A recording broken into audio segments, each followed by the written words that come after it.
Coba buang suara, nyonge sekarang naliring sampah. Masih ada kasih beta pun tanpa di alepung hati. Coba saya bicara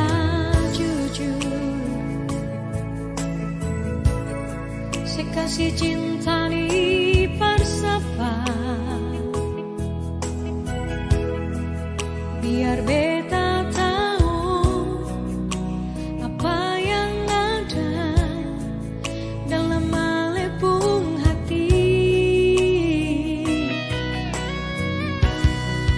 Jangan lengkurung beta dalam ruangan rindu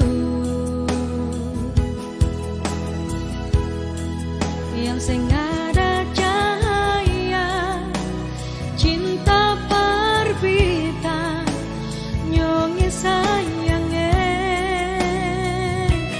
Bang Jiji di beta pun dinding hati serta tempel alepung nama yang sen bisa cabut biar di ngapalan cuma ale sayangnya saya kasih cinta di persapa.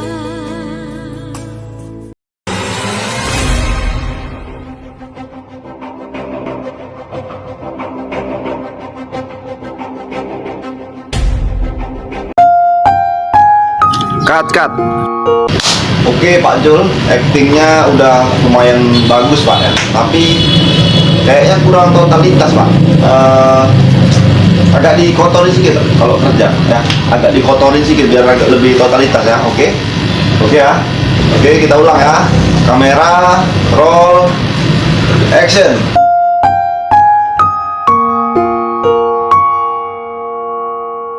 Nice. Kalau yang ma'ruf jalan, yang munkar jalan. Yang munkar itu mengundang murka Allah. Kalau murka Allah turun, bencana nggak nimpa yang zalim saja, yang baik-baik kena jatahnya. Saudara makan nangka kena getahnya, itu resiko. Saudara nggak makan nangka kena getahnya, itu sial namanya. Nih, sekarang nih di masyarakat ada nih orang kalau dibilangin ngomongnya begini. Biarin aja, yang mabok gue, yang judi gue, pakai duit gue main di rumah gue, urusan apa sama orang? Yang zina gue, yang bayar pelacur gue, mau enak mau penyakit urusan gue, lu ngapa jadi repot? Iya, yang judi lo, yang zina lo, yang mabok lo, tapi judi, zina, mabok maksiat mas. Kalau ini negeri banyak maksiatnya, Allah marah. Kalau Allah marah turun gempa. Kalau turun gempa yang mampus bukan lu doang monyong. Kayu sebanyak ini dan sebesar ini bisa masuk ke dalam masjid dan ini menghancurkan bagian tempat imam Masjid Taqwa Garoga ini. Teman-teman, saya menunjukin sama kalian semua, ini ada satu masjid yang masih berdiri setelah dihantam banjir bandang dengan material lumpur dan juga gelondong batang kayu. Saat ini sangat banyak sekali dan sedang dibersihkan oleh alat berat. Ini merupakan Masjid Taqwa Garoga, Kecamatan Batang Toru, Tapanuli Selatan. Kita akan lihat di dalamnya seperti apa. Nah, bayangkan bagaimana bisa ini kayu sebanyak ini dan sebesar ini bisa masuk ke dalam masjid dan ini menghancurkan bagian tempat imam Masjid Taqwa Garoga ini. Ini banyak sekali gelondongan batang kayu di dalamnya.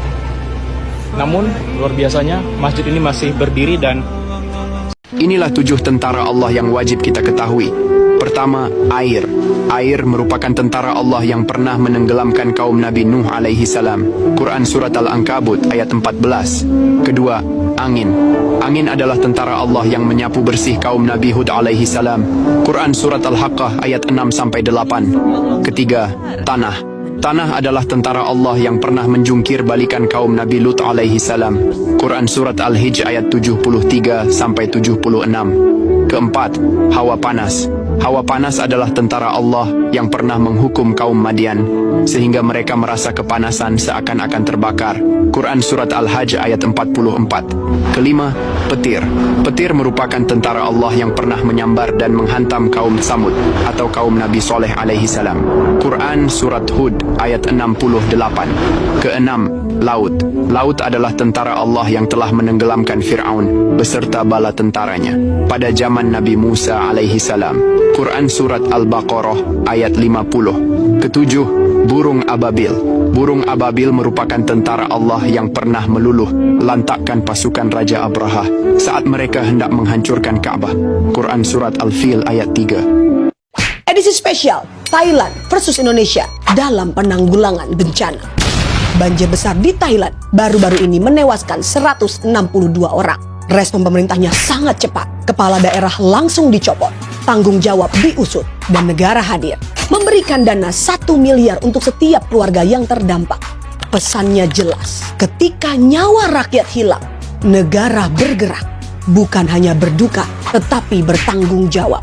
Sementara di Indonesia, dengan korban meninggal 631 jiwa. Pernyataan yang muncul justru terdengar seperti sebuah pengakuan bahwa negara tidak siap dan tidak turun secara langsung ke lapangan. Sampai ketua penanggulangan bencana berkata, "Saya tidak menyangka bencananya sebesar ini." Surprise begitu ya, saya tidak mengira sebesar ini. Sebuah kalimat yang dimaksudkan untuk menjelaskan, tetapi terdengar seperti kelalaian yang diberi pembenaran. Inilah problem klasik Indonesia. Bencana dianggap tak terduga, padahal tanda-tanda sudah ada. Korban jiwa dianggap tidak terhindarkan, padahal mitigasi yang dilakukan sangatlah minim. Dan pejabat merasa cukup meminta maaf, tanpa ada mekanisme tanggung jawab yang jelas.